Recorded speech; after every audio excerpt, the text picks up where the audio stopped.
Hello, and welcome back to another episode of Hours to Discover. Today, I am in the town of Port Stanley. Technically, this is part of Central Elgin, its own township, but the community here, Port Stanley, has been around for quite some time. Now, it's located in the Elgin County, which is the county that surrounds St. Thomas, Ontario, located just south of the 401. This community here is about 15 minutes from St. Thomas, about half an hour from the 401. Now, today I'm going to go over some of the statistics about the town. We're going to drive through it, see what it's about, talk a little bit about the history, demographics, housing, stuff like that, and see if we can see some nice sights. Today is a little gloomy, so bear with me. It's the 31st of December, 2024, last day of the year, as we're driving through here in Port Stanley. So the first land grant was given back in 1804, quite some time ago, but the town itself was renamed to Port Stanley in 1824, so celebrating 200 years of the name Port Stanley. Now, population in 2021, 3,800 people. That is up 34.8% from 2016. Like most communities in Southwestern Ontario, in Canada, we are a growing population. So people are moving here. The average age is 53. It's a bit of an older community, and that makes sense. As somebody who's been living in this area now for a few years, I can tell you that this area is known for a lot of retirees, people who've stopped having to work. They can retire. They'll want to move out here. It's nice and quiet. You've got some basics like a food land, so you've got a grocery store, but then you're right on Lake Erie. So you've got some beautiful sights to see. And again, it's nice and quiet. So the total average income for individuals here in Port Stanley, $58,800 Canadian. Average household income, $106,900. And the average home price, you can probably guess it if you know what the average here is in Ontario, based on what we're seeing, $632,000. So right around that average price point that we see out here in this area. House prices are a little bit more here just because it's a little nicer area, right? You're getting a little bit of a quaint coastal town feel. Some historical places, a lot of mom and pop shops. Actually, there's really no chains here at all except for that food land. There isn't even a Tim Hortons, believe it or not. So as we're driving through here, we're on Main Street. And the light goes red, which is perfect. Gives you an opportunity to see a little bit about the town here.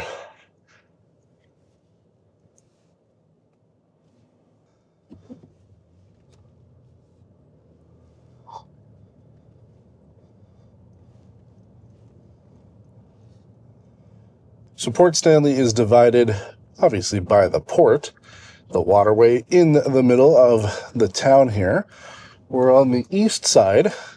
You can see some older buildings here. There's an art institute. Very nice looking buildings. People live here year round as well. I don't think that was always the case. I believe that's more of a newer trend. This used to be more of like a cottagey feel, so I'm sure people lived here year round, but it's a lot more common today than it was, say, 60 years ago. We'll pull in here, show you a little bit. This parking lot here is pretty full during the summer. People coming to go to the beach, people coming to the dockyard. If you've got a boat, you can see a little bit of the waterway there.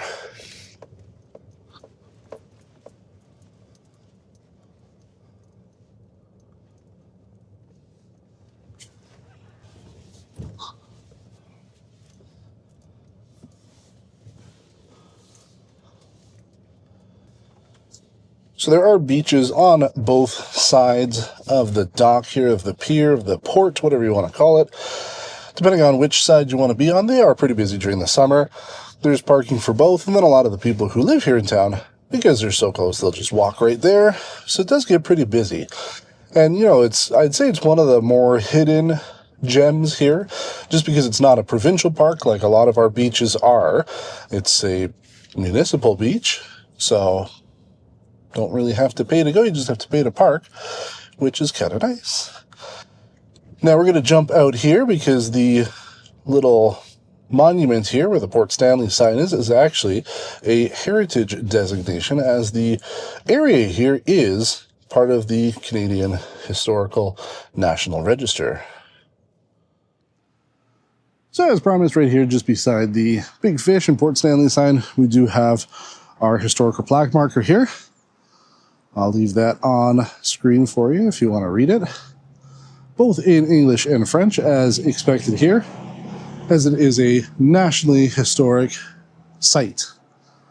What's interesting though is I couldn't find it actually on Parks Canada, but it is listed on another website related to the historic designation of properties and important areas here in Canada. So I'm not quite sure why it doesn't show up on Parks Canada. I believe they are supposed to have everything, but whatever. So you can see here, pretty quiet downtown. Nice businesses around. You can shop local and support local, which is always nice. I'm going to take a little walk here without getting run over. You got kind of like the basics, right? You got a drugstore, you got a home hardware, you got a grocery store. Suppose there's not much more you could ask for, but so this whole section is what's designated basically from the bridge, I believe, to this intersection, and then just down the street there for Main Street. Not so much the buildings or really anything specific. It really just is to designate this whole area as historically significant to Canada. So as we continue through town here, you can see a lot of little shops. Being a resident of St. Thomas, I've come here quite often. There's a number of really good restaurants along here. So whether you're coming in the spring, summer, or fall, you'll find quite a bit. Here in the winter, though, not quite as much. Now, we are currently going over the King George VI lift bridge, which opened in May 1939. This has been around for almost 100 years now, and it is the main way for boats to pass further in to the port, meaning on busy times, it can get a little backed up here because there is only one other way to cross into Port Stanley. It's not a bridge. Well, it is, but it's not one that's controlled. So that's where you would be going if that bridge is tied up. Now we're just going to drive down here a little bit. You can see we've got some older houses on the right. And then you've got the park area along with parking. There's another pier just at the end of the road here. It's not somewhere I can drive. But you can see too that there's a bit of mix of industry. Obviously this is a very important trading post back in the 1800s. This was really the entryway into southwestern Ontario from Lake Erie. There was a lot of commerce between Ohio and Ontario through this port.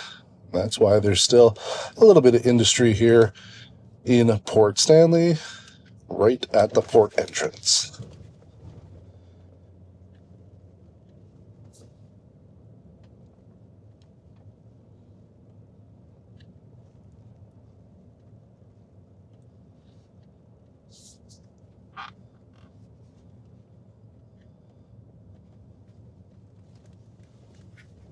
Obviously, the road's a little rough here. It's just gravel. A couple years ago, we came here. There was a big ice storm. And pretty much everybody from this part of town came, London and St. Thomas, to come and see sort of the ice sculpture that was made by Mother Nature. Can't see anything from here just because it's a little far away. It was a very interesting time to come and check it out. You can see here the different styles and sizes of housing here. Some are very small, almost like they're part of a little trailer community, but no, they're all houses. And, some of them are a lot more kind of like East Coast vibes, right? Typical little East Coast town that you would expect, except it's here in southwestern Ontario. But some of them have been converted into either cottage rentals or little businesses here and there. And while we're driving around, it's a good opportunity to talk about the language information here. Believe it or not, 93.7% of the population here in Port Stanley are English only. 0% are French only. That's not a surprise. And then 6.3% speak both, which is good. And then 0% are others. So it is a very English community here.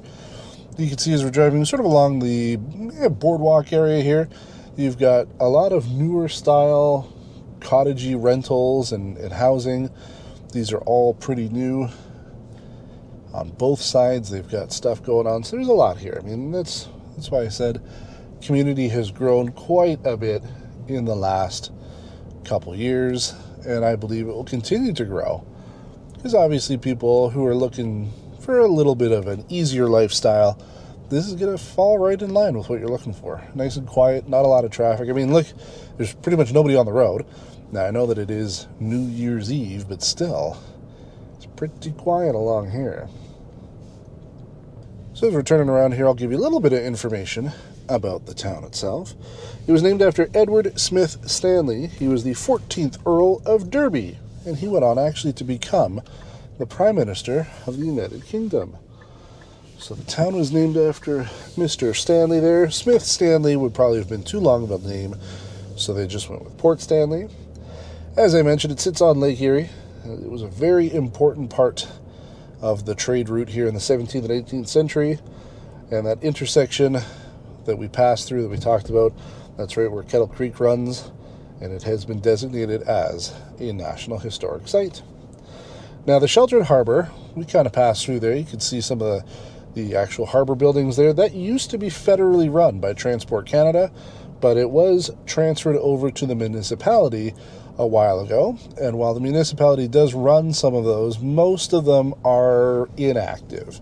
So I suppose if you're looking for a relatively affordable harbor, you want to have a building and be able to dock, Port Stanley might be the place to go.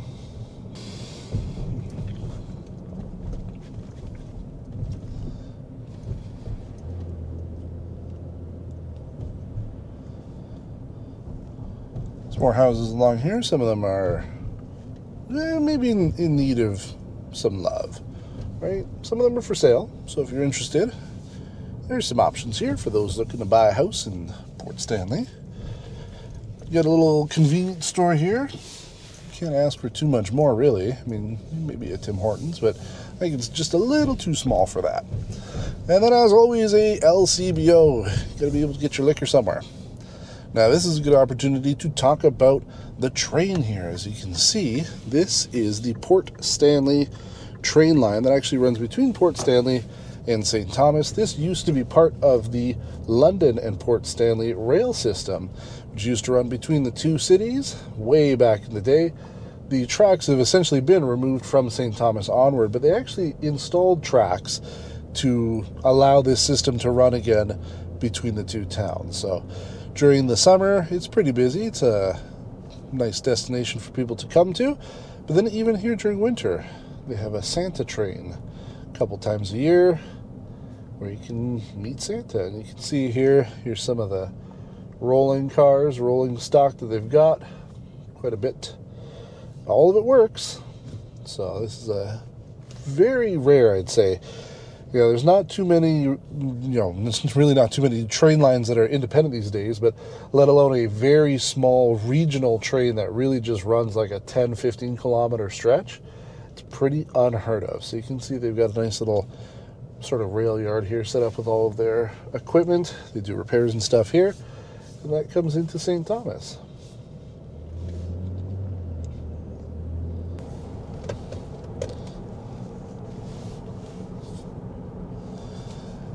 Get another angle here of the rail yard, a little bit faster angle as well as I come through here. I'm sure some rail fans will notice there's a lot of different equipment here, probably a lot of it acquired from other larger train lines such as CN. And once they're done with it, not many other places it can go. You can get a good view here of the town. A little bit of a hill there to kind of give you a sight of everything a little bit higher up. I mean, it's a really nice place to be. I have to say that we do like coming here. There's enough to do to keep you occupied, and yeah, if you decide you want to have a cottage or something along here, then it is pretty quiet and pretty enjoyable year-round. So you can see we're coming back over the King George VI Bridge. Lovely bridge.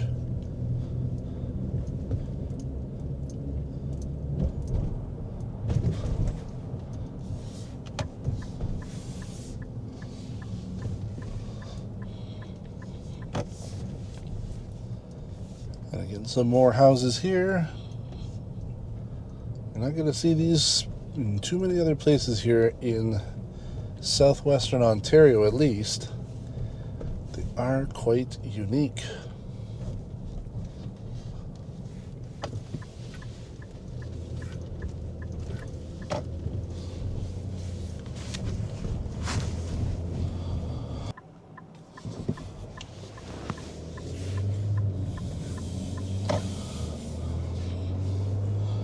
Before finding a quick place to park.